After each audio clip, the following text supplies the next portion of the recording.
Me llamo Rafael Méndez. Tengo 42 años y llevo más de 2 décadas como médico infectólogo. He trabajado en hospitales de referencia en Sao Paulo, he participado en misiones humanitarias en África y he dedicado toda mi vida al estudio de virus, bacterias y epidemias. Todo lo que sé lo aprendí en laboratorios, en libros y junto a los pacientes. Nunca he sido devoto de la iglesia. Mi fe siempre ha estado en los microscopios, los datos y la evidencia científica. Crecí en una familia católica tradicional, pero abandoné la religión mientras aún estaba en la universidad. Para mí, Dios era un apoyo emocional para alguien que no podía afrontar la dura realidad del universo. Veía morir a gente a diario y no podía conciliar eso con la idea de un creador amoroso. La ciencia me dio respuestas. La fe, desde mi arrogante perspectiva, solo ofrecía ilusiones reconfortantes para mentes débiles. Mis colegas me conocían como un hombre racional, a veces demasiado frío. Mi exesposa solía decir que me había reemplazado el corazón por un estetoscopio. Quizás tenía razón. Lo medía todo, lo analizaba todo y descartaba todo lo que no encajaba con el método científico. Si me hubieras contado una historia como la que voy a contar, me habría reído en tu cara. Por eso necesito que entiendan la importancia de lo que voy a decir. No soy pastor, no soy místico, no soy un hombre desesperado buscando el sentido. Soy un científico entrenado para dudar. Y sin embargo, aquí estoy, temblando mientras escribo estas palabras, porque lo que me sucedió en marzo de 2024 destrozó todo lo que creía saber sobre la realidad. No morí. No tuve una experiencia cercana a la muerte que los escépticos como yo solemos atribuir a la falta de oxígeno en el cerebro. Estaba completamente sano, completamente despierto, completamente sobrio, y, sin embargo, vi cosas que ningún libro de texto de medicina podría explicar. Cosas que me hicieron cuestionar 25 años de certezas inquebrantables. Si eres escéptico como yo, solo te pido que leas hasta el final. No te pido que me creas, te pido que me escuches, porque lo que vi no solo afecta mi vida, afecta la tuya también, nos afecta a todos, y el tiempo que tenemos para prepararnos es mucho más corto de lo que imaginamos. Era un jueves típico de marzo. Acababa de regresar de una conferencia internacional sobre enfermedades emergentes en Ginebra. Estaba agotado, con el jet lag aún alterando mi reloj biológico. Llegué a casa sobre las 11 de la noche, me di una ducha caliente y me acosté esperando el sueño que no llegó. Me quedé allí, mirando el techo oscuro, mientras mi mente aún procesaba las presentaciones a las que había asistido. Alrededor de las 3 de la mañana, algo cambió en la habitación. No puedo explicarlo de otra manera. El aire se volvió más denso, como si la presión atmosférica hubiera aumentado de repente. Sentí un peso en el pecho que no era dolor, era una presencia. Mi primer pensamiento fue que me estaba dando un infarto. Mi segundo pensamiento fue que me estaba volviendo loco. Ninguna de las dos cosas era correcta. Una luz apareció en un rincón de la habitación. No era una luz eléctrica, no provenía de ningún lugar específico. Era como si la oscuridad misma se disolviera con algo más fuerte. Intenté levantarme, pero no pude. Mi cuerpo estaba paralizado, pero mi mente nunca había estado tan clara. Cada célula de mi ser estaba en alerta máxima, registrando cada detalle de ese momento imposible. Entonces lo vi, un ser de apariencia humana, pero claramente no humano. No tenía alas, ni halo, nada de la imaginación religiosa infantil. Solo había una presencia tan absoluta que hacía vibrar el aire.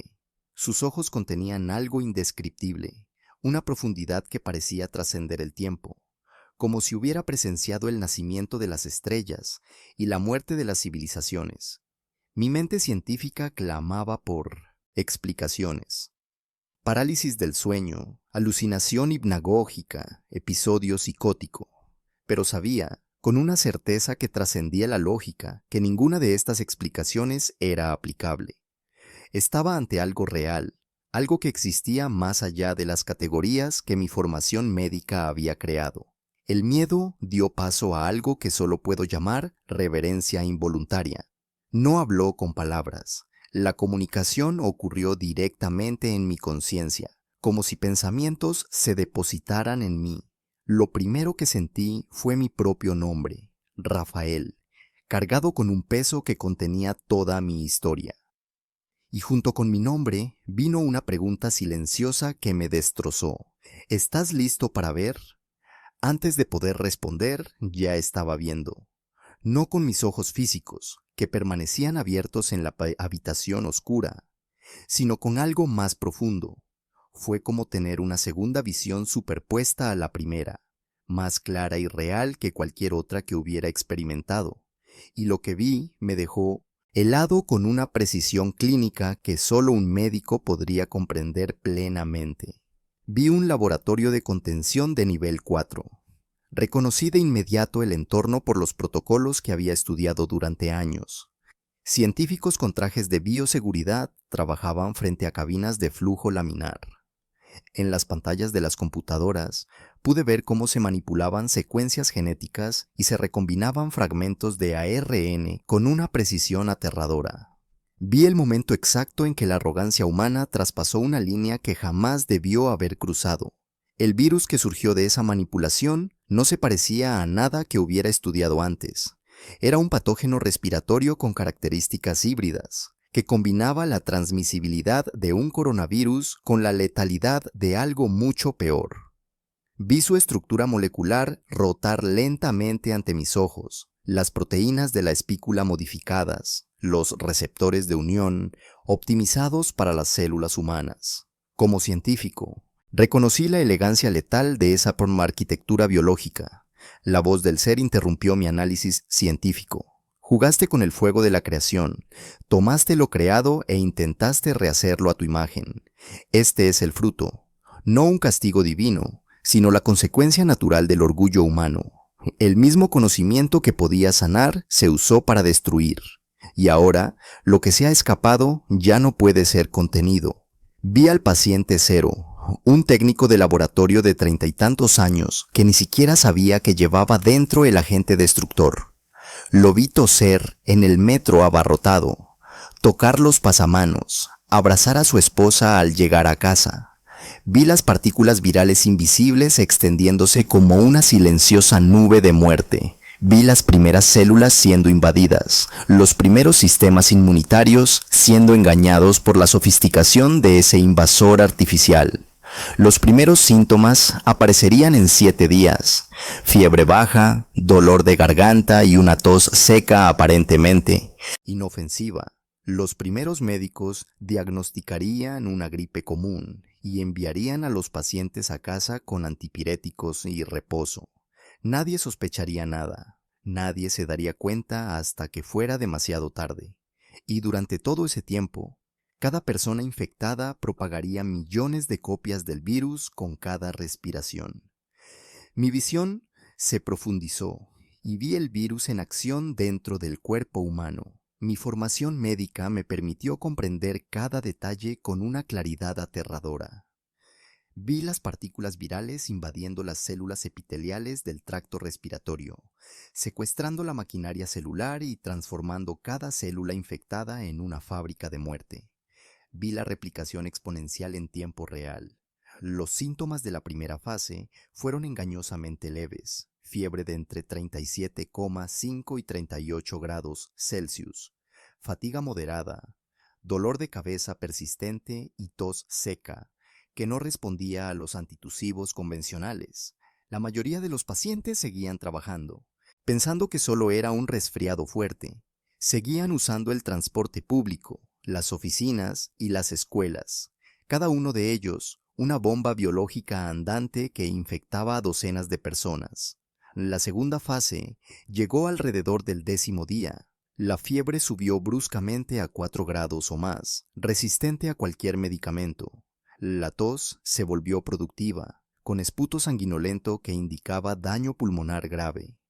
La saturación de oxígeno comenzó a descender, primero lentamente, luego en caída libre. Los pacientes describieron una sensación de ahogamiento en tierra firme, con los pulmones llenándose de líquido inflamatorio. Vi algo en mi visión que me dio ganas de gritar. El virus no solo atacaba los pulmones, Tenía tropismo multiorgánico. Invadió el sistema nervioso central, causando delirio, convulsiones y coma. Atacó el corazón, causando miocarditis fulminante en pacientes jóvenes y sanos.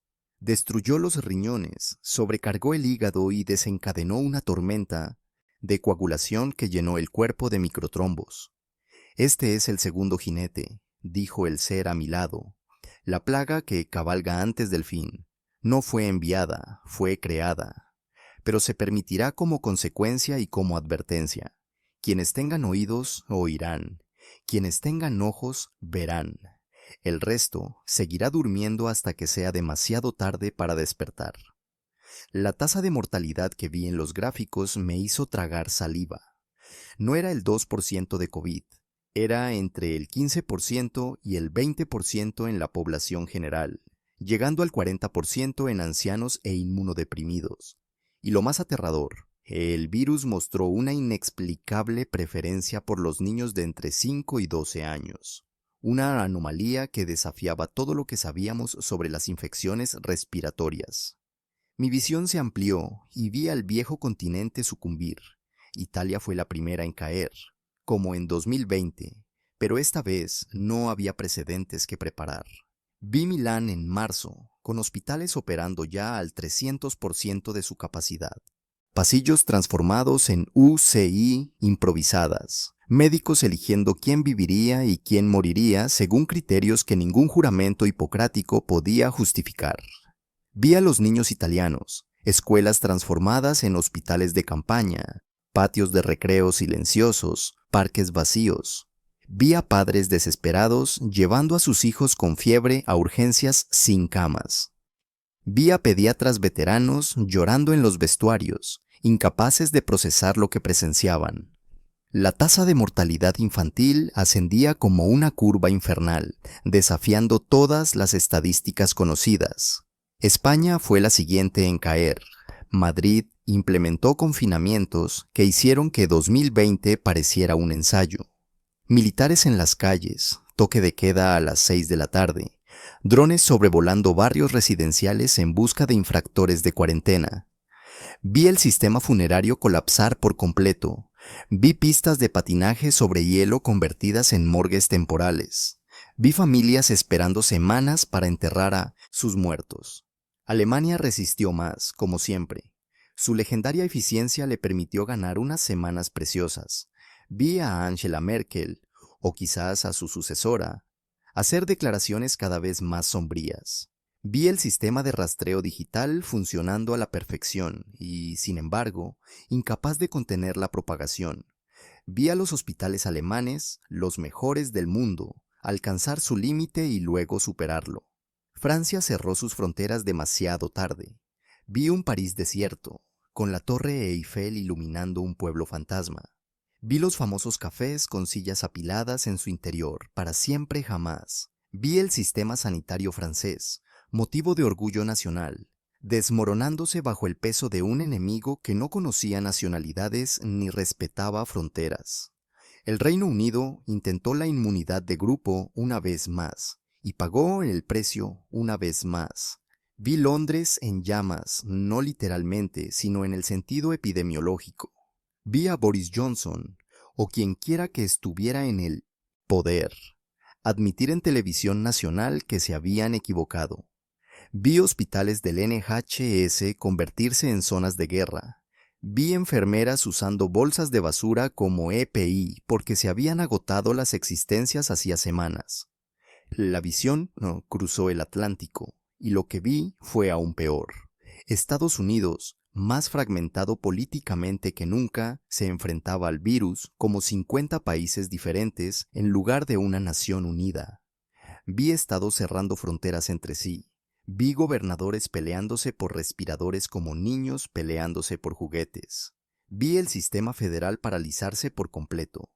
Nueva York cayó primero, y con fuerza.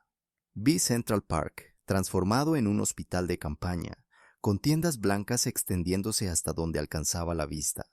Vi Times Square vacío, con las brillantes pantallas sin publicidad para nadie. Vi hospitales de Manhattan desviando ambulancias porque no había dónde poner a los enfermos. Vi el sonido constante de las sirenas, día y noche, hasta que las sirenas mismas comenzaron a silenciarse por falta de paramédicos vivos. California ardía y se asfixiaba a la vez. Vi a Los Ángeles en una doble emergencia: incendios forestales por un lado, una pandemia por el otro. Vi migraciones internas desesperadas, millones de personas intentando huir de las ciudades hacia zonas rurales, llevándose consigo el virus. Vi a Silicon Valley, con toda su tecnología y miles de millones de dólares, completamente impotente ante algo que no podía resolverse con una aplicación. Vi a Texas desafiando las recomendaciones federales, manteniendo todo abierto en nombre de la libertad.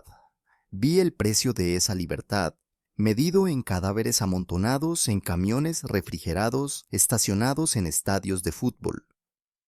Vi hospitales en Houston rechazando pacientes que no eran residentes locales. Vi pequeños pueblos del interior donde el virus se propagó como un reguero de pólvora, dejando comunidades enteras devastadas. Latinoamérica me rompió el corazón de forma personal. Vi a Brasil, mi país, repetir los mismos errores con una terquedad suicida. Vi a Manaos revivir la pesadilla de 2021, pero multiplicada por 10. Vi el SUS, Sistema Público de Salud brasileño, colapsar secuencialmente, de norte a sur, como fichas de dominó cayendo una tras otra. Vi favelas enteras siendo diezmadas mientras los ricos se encerraban en barrios cerrados con sus propios generadores de oxígeno. Vi a México construyendo fosas comunes en las afueras de Ciudad de México. Vi a Argentina, aún recuperándose de sus crisis económicas, ahora enfrentando una crisis existencial. Vi a Colombia, Perú, Chile, todos cayendo al mismo abismo. Vi a familias enteras muriendo juntas en casas sin ventilación, descubiertas semanas después por el olor. Vi a niños huérfanos vagando por calles vacías, buscando a sus padres que nunca regresarían. El ser me mostró los números y casi me desmayo, a pesar de estar fuera de mi cuerpo físico. Las proyecciones eran tan terribles que mi mente científica se negaba a procesarlas. Pero allí estaban, en gráficos y curvas que conocía de sobra, el frío lenguaje de la epidemiología contando una historia de terror sin precedentes. En la primera ola, que duraría aproximadamente 4 meses, las muertes a nivel mundial alcanzarían los 15 millones. La segunda ola, impulsada por una mutación más letal que surgiría en la India, añadiría 25 millones más.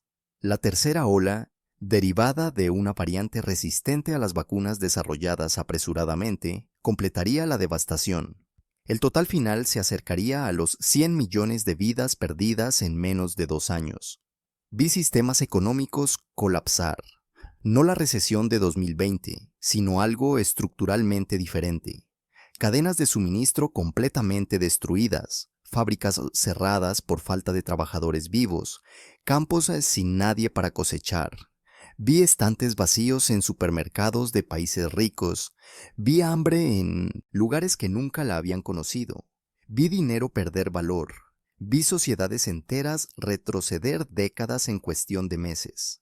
Vi cómo los sistemas políticos se desmoronaban bajo la presión. Caían gobiernos, estallaban revoluciones, estallaban guerras civiles en países que parecían estables. Vi cómo se disolvía el orden internacional. Cada nación, cada ciudad, cada familia. Vi cómo se desgarraba el contrato social, cómo se desgarraba la fina capa de civilización para revelar algo mucho más primitivo y brutal que se escondía debajo. Este es el temblor antes del terremoto, dijo el ser. La humanidad ha construido torres de arrogancia hasta el cielo, y ahora temblará. Pero recuerda, incluso en el juicio hay misericordia.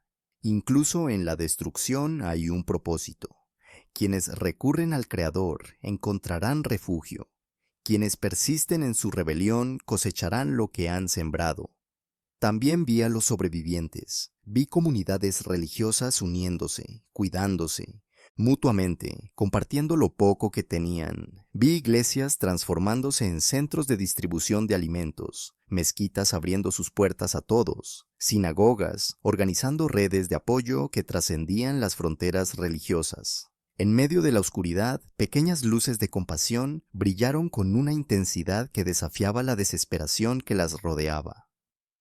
Cuando la visión terminó, estaba de vuelta en mi habitación, empapado en sudor, temblando como una hoja al viento. El reloj marcaba las 3:47 de la mañana. Había pasado menos de una hora en tiempo terrenal, pero sentí como si hubiera vivido años dentro de esa revelación.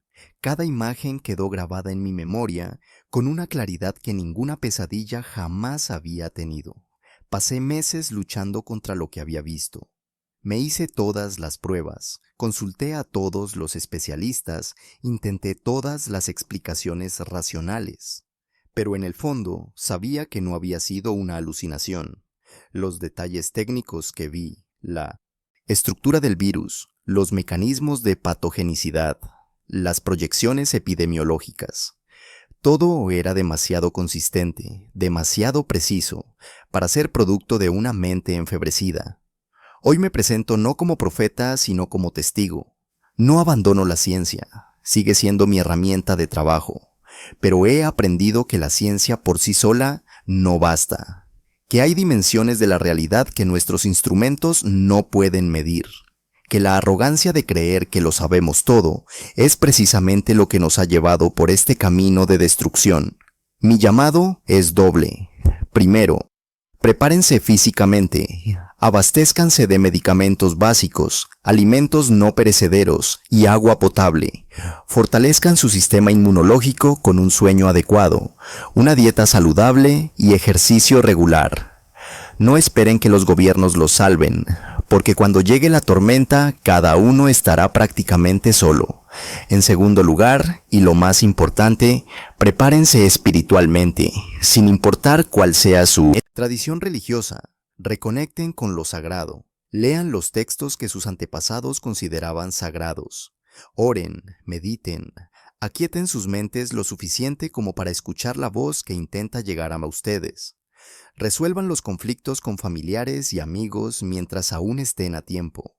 Perdonen a quienes necesitan ser perdonados. Pidan perdón a quienes han herido. Yo creía tener todas las respuestas. Hoy he aprendido que las preguntas correctas son más importantes que las respuestas incorrectas.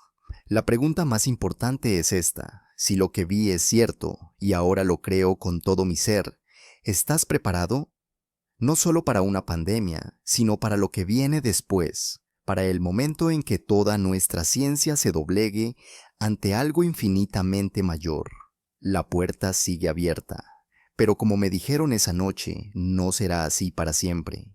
Soy el doctor Rafael Méndez. Soy un hombre de ciencia que aprendió, a las malas, que la fe no es enemiga del conocimiento, que ambos pueden caminar juntos, que deben caminar juntos, que Dios nos tenga misericordia en los días venideros. Has llegado hasta aquí, has escuchado cada palabra, has sentido el peso de este mensaje. Ahora tienes una elección. Cierra esta página, vuelve a tu rutina, olvida lo que leíste y continúa viviendo como si tuvieras todo el tiempo del mundo. Millones lo harán. El propio doctor Rafael lo dijo. Muchos no lo escucharán, lo llamarán locura, coincidencia, ficción religiosa. Y cuando llegue la tormenta, estarán completamente desprevenidos. Tome esta advertencia en serio. No te pido que abandones tu vida. No te pido que lo vendas todo y te vayas a la montaña. Te pido algo mucho más sencillo. Prepárese.